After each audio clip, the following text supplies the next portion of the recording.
Let me ask you something real quick.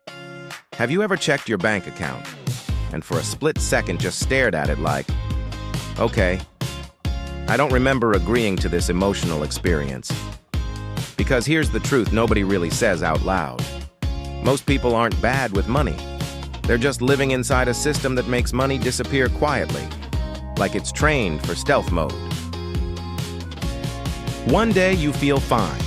Next day you're like, I didn't even do anything. Why is my balance acting like this? And then comes the cycle. I need to be better with money. I'll start next month. Let me just survive this week first and repeat.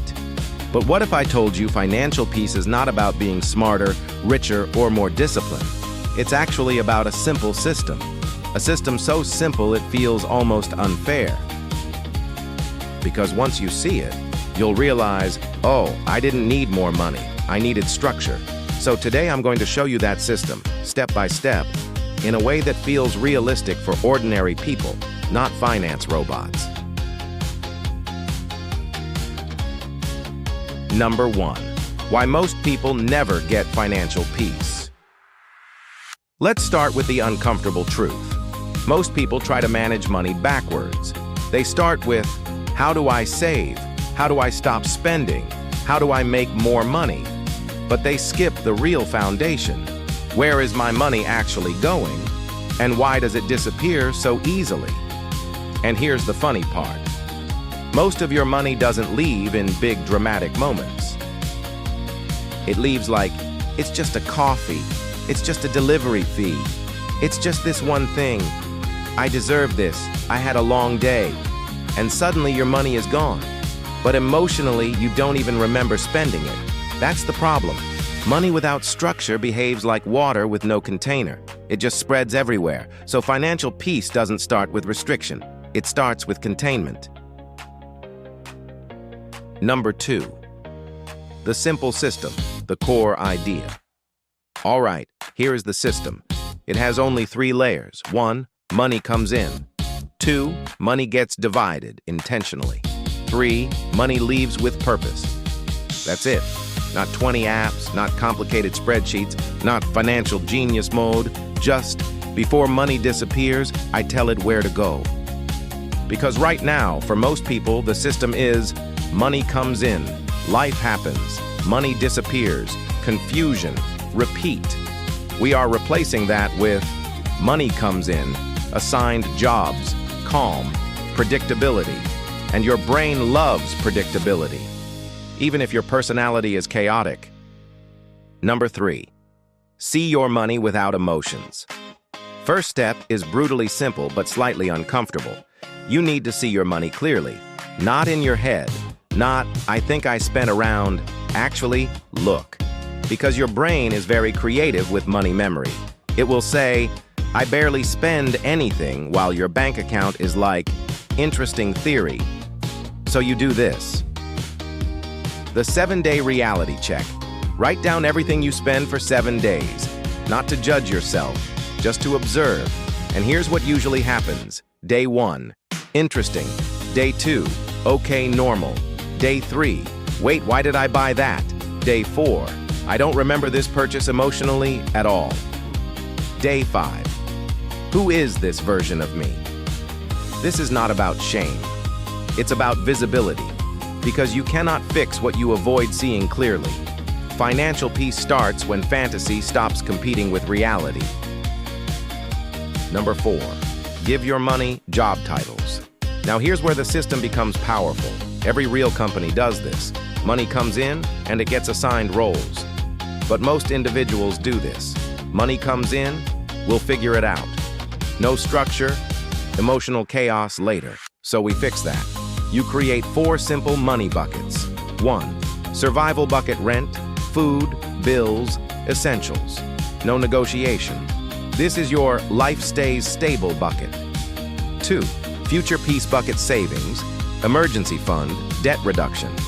This is the future you says thank you money, even if it's small. Even our $50 matters here. 3, life enjoyment bucket. Yes, you are allowed to live. This is where guilt-free spending goes. Because if you don't plan joy, your brain will randomly buy chaos instead.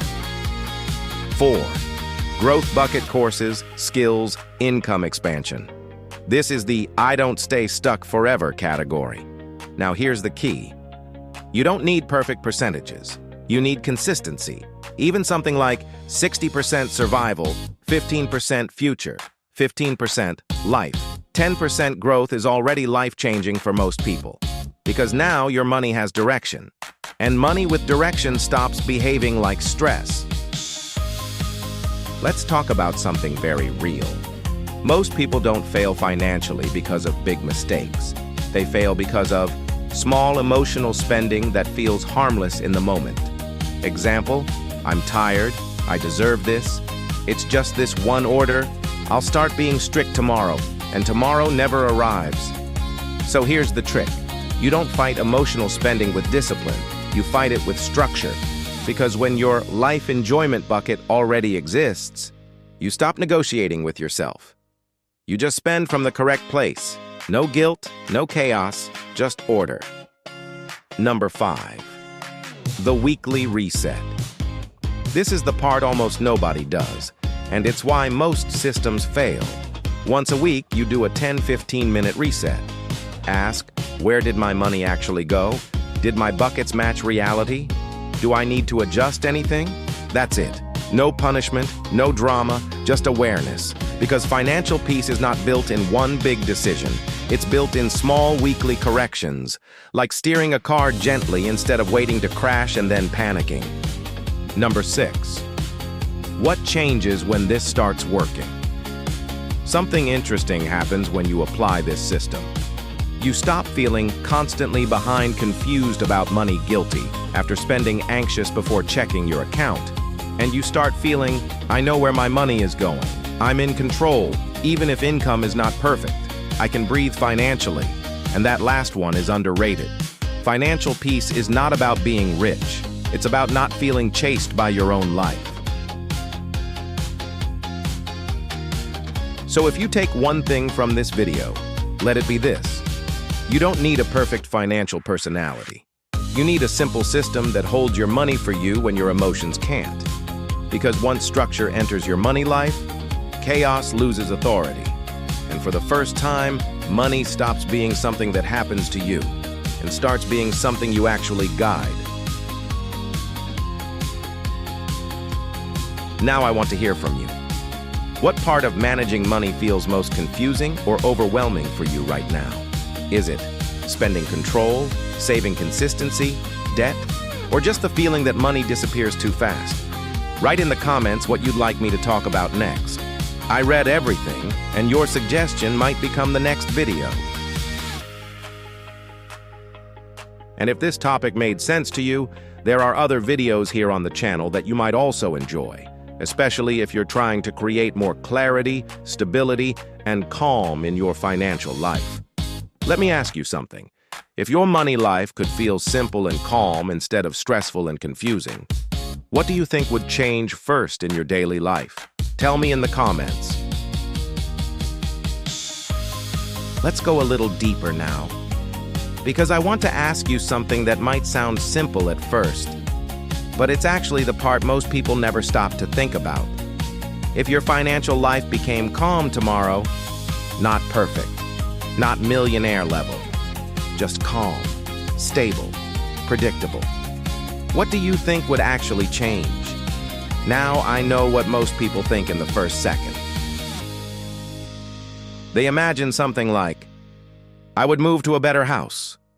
I would buy a new car. I would finally upgrade my life. I would start buying the things I always wanted. And there's nothing wrong with that answer. But stay with me here for a moment, because that answer is only the surface layer. Now let me ask again, in a different way.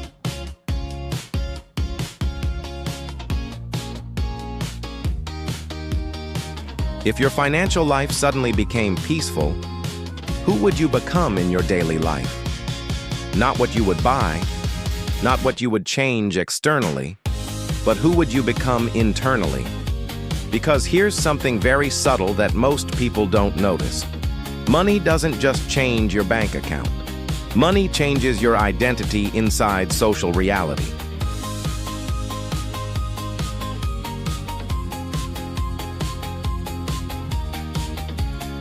And that's where things get interesting and a little uncomfortable, because if your life becomes more stable, more organized, more abundant, something else shifts too. The way people perceive you, the way you perceive yourself, the role you unconsciously play in your environment. And most people don't consciously want to admit this part. But part of the resistance to financial change is not about math. It's about identity familiarity. Because imagine this, if your life improves financially, you might no longer fully fit into certain conversations you used to have. You might no longer relate the same way to certain complaints. You might stop participating in certain patterns that used to feel normal. And here's the deeper layer most people avoid thinking about. When you change your financial reality, you also change your social positioning, not in a dramatic way, but in a quiet, subtle way. The way people see you starts to shift, and the way you see yourself starts to shift too. And sometimes, without realizing it, a part of you asks, am I ready for that version of me to exist? Because it sounds beautiful to say, I want more money, more peace, more freedom. But there's an unspoken second question that comes with it. What will I lose if I become that person? Because yes, you might gain financial peace, but you might also lose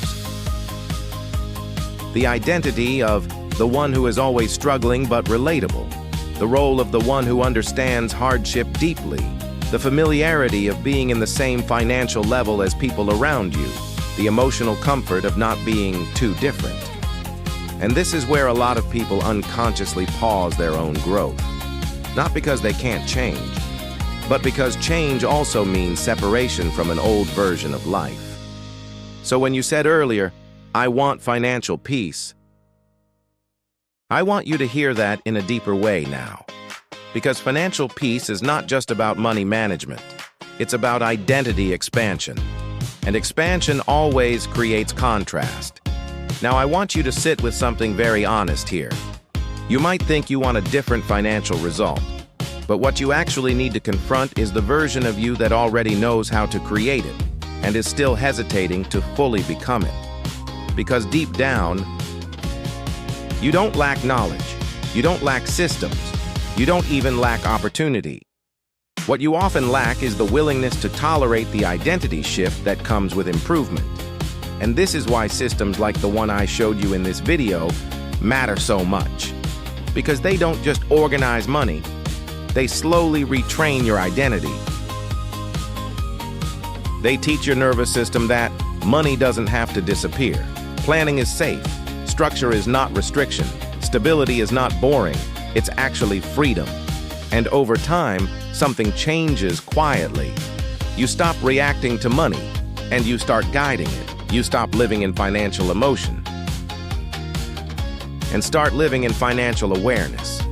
And that shift, even if it looks small from the outside, changes everything from the inside. Because the real goal was never just having more money. The real goal was to stop feeling emotionally controlled by money. Because sometimes the biggest upgrade is not the money itself. It's becoming someone who no longer belongs to the old version of chaos. And that transition is where most people stand for years. Not because they can't move forward, but because part of them is still negotiating with who they would have to become.